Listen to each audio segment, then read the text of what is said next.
글 쓰는 사람이 되는 방법. 안녕하세요. 양상모입니다. 저는 여러분이 글쓰기를 통해 영감과 깨달음, 인간다움을 느끼고 발산하기를 바랍니다.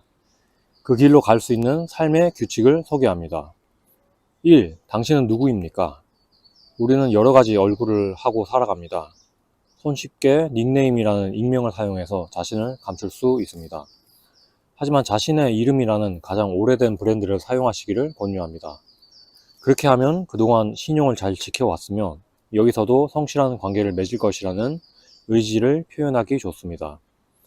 우리 모임에서 얼굴을 보여주고 목소리를 들려주며 사진을 남기고 자신의 이름을 소개하시길 권유합니다. 그 경험을 통해서 앞으로 누구를 만나든 자기 자신을 보여주는 것에 당당해집니다. 2. 글쓰기 시간의 기준.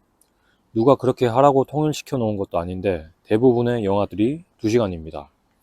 인간이 편하고 진하게 집중할 수 있는 시간이기 때문에 그렇게 사람들이 본능적이고 경험적으로 정해진 것이 아닐까 싶습니다.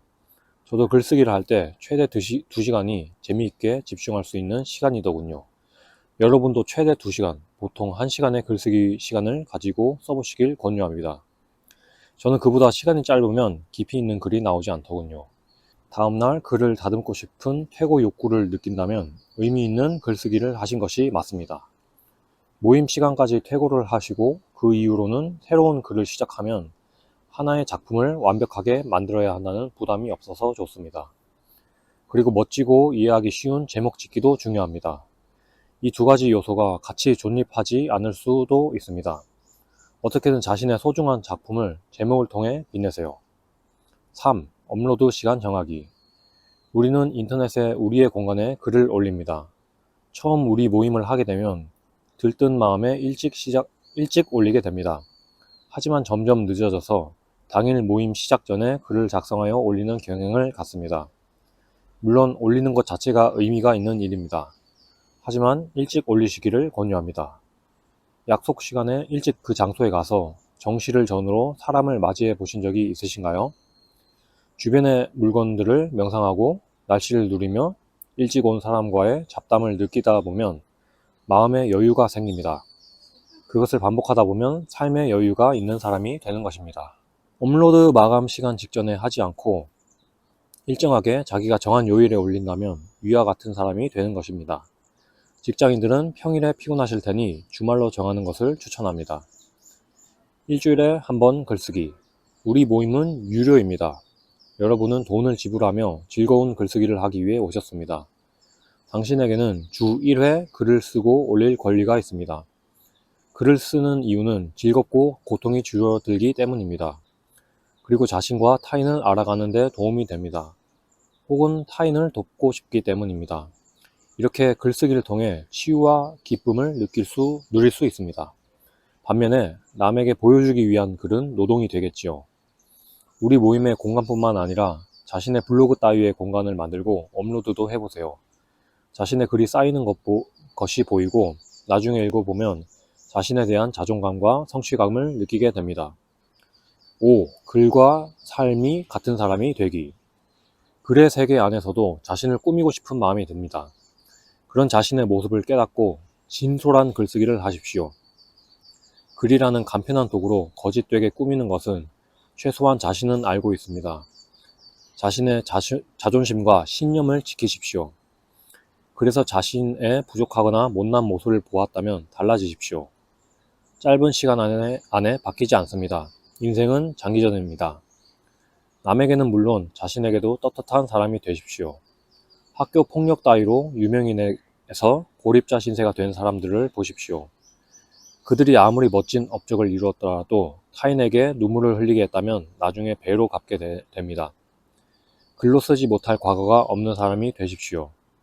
잘못한 것이 있으면 용서를 구하고 선을 행하십시오. 그렇게 현재를 살고 미래를 기대하십시오. 타인을 관찰하고 이해하세요. 자신과 아끼는 사람을 더 사랑하는 방법을 배울 수 있는 좋은 기회입니다. 이번 모임에 나오는 사람들의 글에 댓글로 관심을 표현하는 것을 먼저 해보면 어떨까요? 당신은 스스로에게 글 쓰는 사람이라고 얘기할 수 있습니까? 끝. 네, 감사합니다. 잘 들었습니다. 네, 한번 들어보시고 한번 살펴보시고 뭐 좋았다는 점이나 뭐 비슷한 생각이라던가 뭐 그런 점들을 네, 얘기해 주시면 됩니다. 그와 같은 사람이 되기에 이 부분이 참 중요한 부분이면서도 어려운 부분인 것 같아요.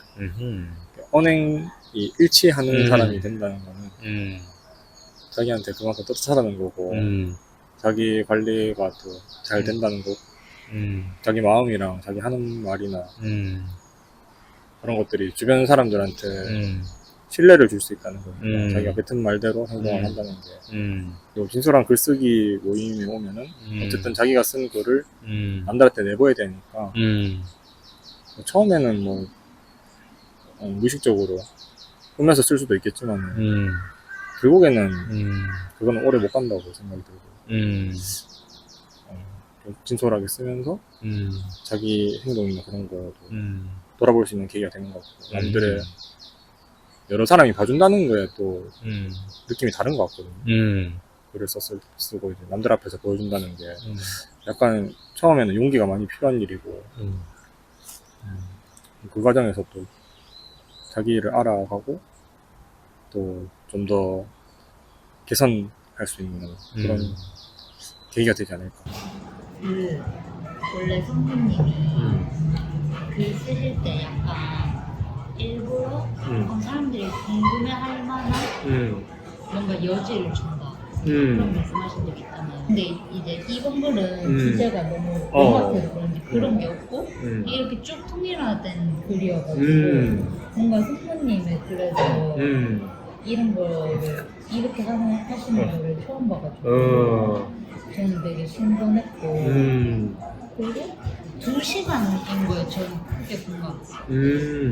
이게 막 하다 보면 잘 쓰고 싶으니까 2시간 넘어가고 막 계속 할 때도 있는데 그래봤자 그냥 별 차이가 그래봤자 별 차이 없고 그냥 나 스스로한테 지치기만 하고 그래서 뭔가 이렇게 시간을 제한해가지고 1시간인데 최대 2시간.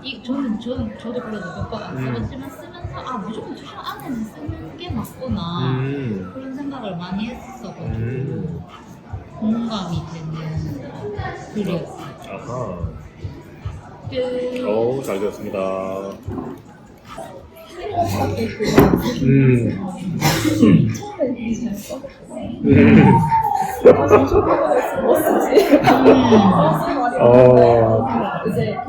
근데 또 막상 이게 주제가 없다 보니까 뭐 써야 될지 모르겠는 거예요. 맞아. 맞아요. 가끔은 약간 한 번씩 주제가 있었으면 좋겠다는 생각이 너무 많이 들었어요.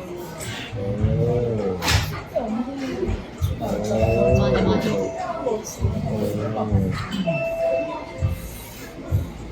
그리고 약간 글과 같은 사람 댁이라고 약간 글과 살이 같은 사람 댁이라고 적으셨는데 이것도 쉽지 않은 것 같아요. 마음은 약간 내가 글을 쓰는 것처럼 나도 이렇게 변했으면 좋겠지만 하지만 그건 정말 쉽지 않아요. 약간 타인을 관찰하고 이해하기보다 약간 나를 관찰하고 이해되는 거에